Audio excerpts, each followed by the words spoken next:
அனைவருக்கும் வணக்கம். நம்ம போன வீடியோ சதுரங்கப்பட்டினம், அதாவது சதுராஸை பத்தி ரொம்ப டீட்டெயிலா பார்த்தோம். எல்லா சப்ஸ்கிரைபர்ஸும் பார்த்தவங்க எல்லாருமே பாராட்டினாங்க. இந்த மாதிரி ஹிஸ்டரி நம்ம பார்க்கல, எனக்கு இந்த மாதிரி ஹிஸ்டரி நீங்க கொடுத்தது ரொம்ப சந்தோஷம் அப்படின்னு சொன்னாங்க. இந்த தடவை நம்ம ரொம்ப டிஃப்ரெண்டா நார்த்துக்கு டிராவல் பண்ண போறோம். அதாவது நேஷனல் ஹைவேஸ் 1 ஸ்ரீநகர் டு லே அப்படிங்கிற ரோட்ல என்னென்னலாம் இருக்கு, எதெல்லாம் பார்க்கலாம், எவ்வளவு அழகான இடம் அப்படிங்கறது எல்லாத்தையும் ரொம்ப விவரமா பேச போறோம். அடுத்த செஷனுக்கு போறதுக்கு முன்னாடி மேப்ல மட்டும் இல்ல, மனசுலயும் ஒரு ஜர்னி பண்ணுவோம் மைல் செட்டினத்தோட. இந்த ரோட்ல நீங்க டிராவல் பண்ணணும், அதாவது சவுத் இந்தியால இருந்தோ இல்ல இந்த நாட்டுல எங்க இருந்தாலும் நீங்க டிராவல் பண்ணணும் அப்படின்னா இந்த ரோடுக்கு நீங்க முதல்ல போக வேண்டிய இடம் ஸ்ரீநகர். ஸ்ரீநகருக்கு சென்னையில இருந்து டைரக்டான ஃபிளைட்ஸ் கிடையாது. So most of the time நீங்க டெல்லியில இறங்கிட்டோ இல்ல சண்டிகர்ல இறங்கிட்டோ தான் ஸ்ரீநகருக்கு போகவே முடியும். ஓகே, நான் ஸ்ரீநகர்ல போயிட்டேன். ஸ்ரீநகர்ல இருந்து எப்படி இந்த ரோட்ல டிராவல் பண்றது? இந்த ரோட்ல டிராவல் பண்றதே ஒரு டூரிஸ்ட் டெஸ்டினேஷன் தான் நான் சொல்லுவேன். நீங்க லேக்கு போறது மட்டும் இல்ல, இந்த ரோட்ல டிராவல் பண்றதே ஒரு டூரிஸ்ட் டெஸ்டினேஷன்.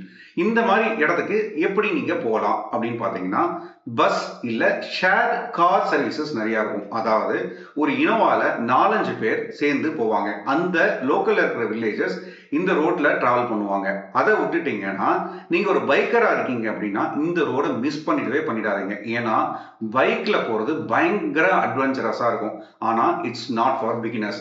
நீங்க ஒரு அட்வான்ஸ் லெவல் பைக்கரா இருந்தாதான் இந்த ரோட்ல போக முடியும். அது ஏன்னு அடுத்த செஷன்ல நம்ம ரொம்ப டீடைலாவும் பார்ப்போம்.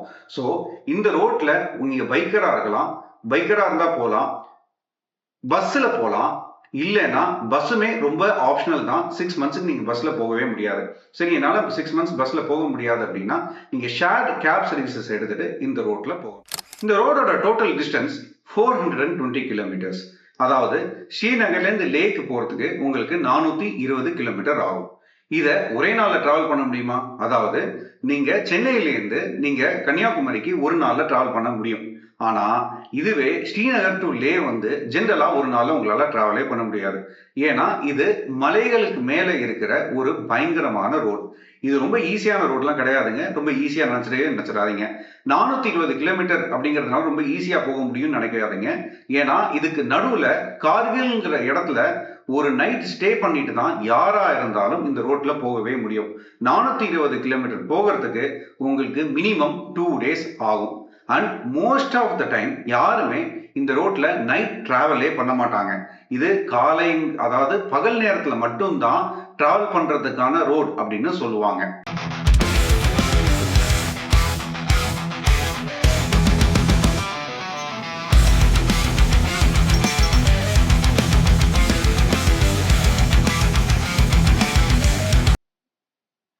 இந்த ரோட்ல முதல்ல நீங்க ஸ்டார்ட் பண்ண உடனே, ஸ்ரீநகர்ல இருந்து நீங்க ஸ்டார்ட் பண்ண உடனே நீங்க போய் சேர்ற இடம் சோனாமார்க். அதாவது இத மேடோ ஆஃப் கோல்ட் அப்படின்னு சொல்லுவாங்க. இது காஷ்மீர்லயே இருக்கிற ரொம்ப அழகான இடத்துல இதுவும் ஒண்ணு. இது நீங்க சம்மர் டயத்துல, மோஸ்ட் ஆஃப் த டைம் நீங்க என்ன சம்மர் டயத்துல தான் போக முடியும். நீங்க சம்மர் டயத்துல போனீங்க அப்படின்னா லஷ் கிரீன், அதாவது புல் தரைகள் பயங்கர அழகா இருக்கும். இதை நீங்க அப்படியே நார்மலா உங்க மொபைல்ல போட்டோ எடுத்தா கூட உங்களோட வால்பேப்பரா வச்சுக்கிறதுக்கு ரொம்ப அழகான இடம் இந்த சோனாமார்க்குங்கிற இடம் தான்.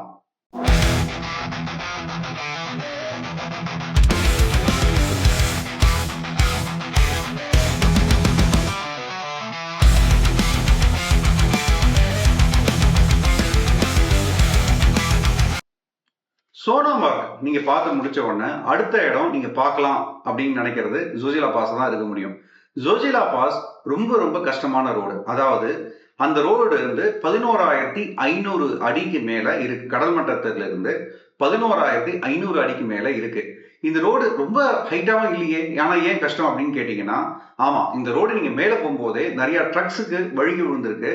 அந்த நேரத்துல நீங்க மேல போகும்போது பள்ளத்தாக்குல நிறைய ட்ரக்ஸ் நீங்க விழுந்திருக்கிறது நீங்க பார்க்கலாம். கொஞ்சம் திகிலா தான் இருக்கும். பட் ஆனா அந்த ரோடை நீங்க பாஸ் பண்ணிட்டீங்க அப்படின்னா அதை விட ஒரு அழகான இடத்தை நீங்க இந்த உலகத்துல பார்த்து இருக்கவே முடியாது. சரி, ஓகே, ஜோஜிலா பாஸ் எப்போ போகலாம் அப்படின்னா ஆப்வியஸ்லி சம்மர் டயத்துல மட்டும் தான் நீங்க ஜோஜிலா பாஸ் போக முடியும். பட் ஆனா ரொம்ப சீக்கிரம் போயிடுங்க. என்ன ரீசன்னா, அங்க ஒரு டனல் கன்ஸ்ட்ரக்ட் பண்ணிட்டு இருக்காங்க. நான் 2022ல அந்த இடத்துக்கு போயிருக்கும் போதே டனல் ஒர்க் ஸ்டார்ட் பண்ணிட்டாங்க. இந்த வருஷமும் இல்ல அடுத்த வருஷத்துக்குள்ள இந்த ஜோஜிலா பாஸ் டனல் ஓபன் பண்ணிட்டாங்க அப்படின்னா இந்த ஜோஜிலா பாஸ்க்கு மேல போகிறது ரொம்ப ரொம்ப கஷ்டமா போயிடும். அதனால நீங்க எவ்வளவு சீக்கிரம் போறீங்களோ NH1 நேஷனல் ஹைவேஸ் 1 நீங்க எவ்வளவு சீக்கிரம் போறீங்களோ அவ்வளவு சீக்கிரம் நீங்க ஜோஜிலா பாஸ் கிராஸ் பண்ணிட்டீங்க அப்படின்னா அந்த ஒரு எக்ஸ்பீரியன்ஸை உங்களால எடுத்துக்க முடியும்.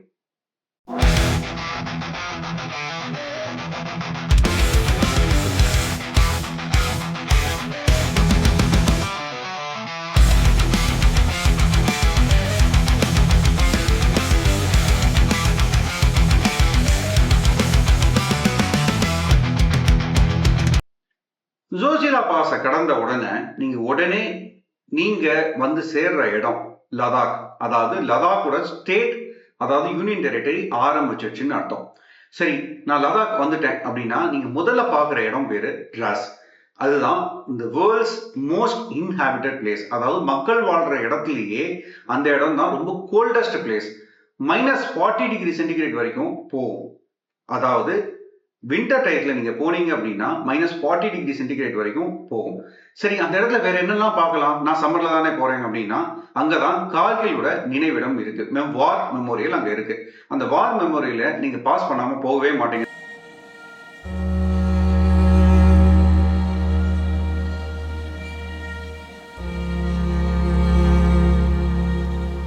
அடுத்த இடம் என்னன்னா அங்கதான் கார்கில், அதாவது கார்கில் ஊர் டவுனுக்கு நீங்க போவீங்க. கார்கில் டவுன் ரொம்ப அழகா இருக்கும். அதுதான் நீங்க அந்த ரோட்லயே NH1 போகும்போதே தங்கறதுக்கான இடம் இருக்கிற இடம் கார்கில் மட்டும்தான். கார்கில்ல தான் உங்களுக்கு நல்ல சாப்பாடும் கிடைக்கும், தங்கறதுக்கான ஹோட்டலும் கிடைக்கும். நீங்க பஸ்ல போனாலும் சரி, பைக்கரா இருந்தாலும் சரி, இல்ல ஷேர்ட் வெஹிக்கிள்ல போறதா இருந்தாலும் சரி, இந்த ரோட்ல நீங்க கார்கில்ல தங்காம போகவே மாட்டீங்க. ஏன்னா அந்த இடத்த நீங்க கிராஸ் பண்ணிட்டீங்க அப்படின்னா உங்களுக்கு ப்ராப்பரான சாப்பாடும் ப்ராப்பரான தங்கும் விடுதியும் கிடைக்கிறதுக்கான சான்சஸ் ரொம்ப ரொம்ப ரொம்ப கம்மி. கார்கில்ல அன்னைக்கு நைட் ஸ்டே பண்ணிட்டு அடுத்த நாள் காலையில நீங்க கிளம்புவீங்க.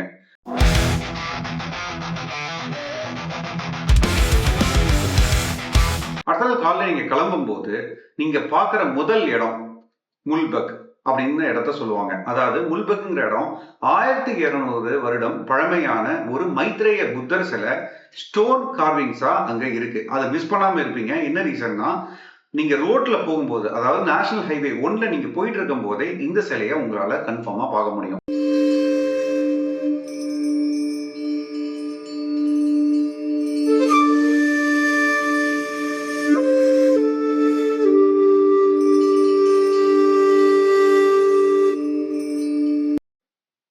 நம்ம முதலையே ஜோஜிலா பாஸை தாண்டிட்டோம். சரி, ஓகே. ஜோஜிலா பாஸை தாண்டினதுக்கு அப்புறம் 2 முக்கியமான பாஸஸை நீங்க இப்போ பார்க்க போறீங்க. அதாவது ஒரு பாஸ் வந்து நாமிகாலா பாஸ்.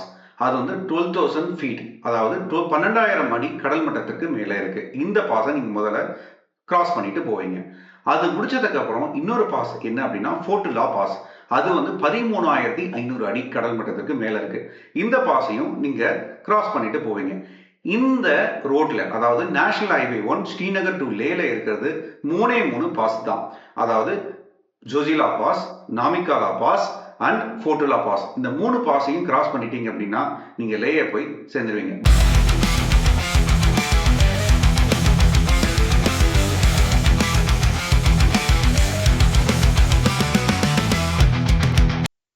ரெண்டு பாஸை நீங்க கிராஸ் பண்ணதுக்கு அப்புறம் நீங்க போய் சேர இடம் லமையாறு மொனாஸ்ட்ரி. இதை வந்து மூன் லேண்ட் ஆஃப் லடாக் அப்படின்னு சொல்லுவாங்க. ஏன் இது மூன் லேண்ட் ஆஃப் லடாக்னு சொல்லுவாங்க அப்படின்னா, இதோட கற்களும் மண்ணும் உங்களுக்கு மூன்ல எப்படி இருக்குமோ அப்படி, அதாவது நிலவுல எப்படி இருக்குமோ அதே மாதிரியே இருக்கும். ரொம்ப ரொம்ப அழகான இடம். நீங்க வேற உலகத்திலே இருக்கிற மாதிரி உங்களுக்கு ஒரு ஃபீலிங் கொடுக்கும். இந்த இடத்துல மொனாஸ்ட்ரிங்கிறதுனால புத்திசம், அதாவது 10வது செஞ்சுரியில 1200 வருஷத்துக்கு முன்னாடி கட்டப்பட்ட ஒரு மொனாஸ்ட்ரி இந்த நேஷனல் ஹைவே 1ல தான் இருக்கு. இதையும் நீங்க மிஸ் பண்ணாமையே பார்ப்பீங்க. ஏன்னா நேஷனல் ஹைவே 1ல இந்த ரோட்ல நீங்க போகும்போதே நீங்க உங்களால பார்க்க முடியும்.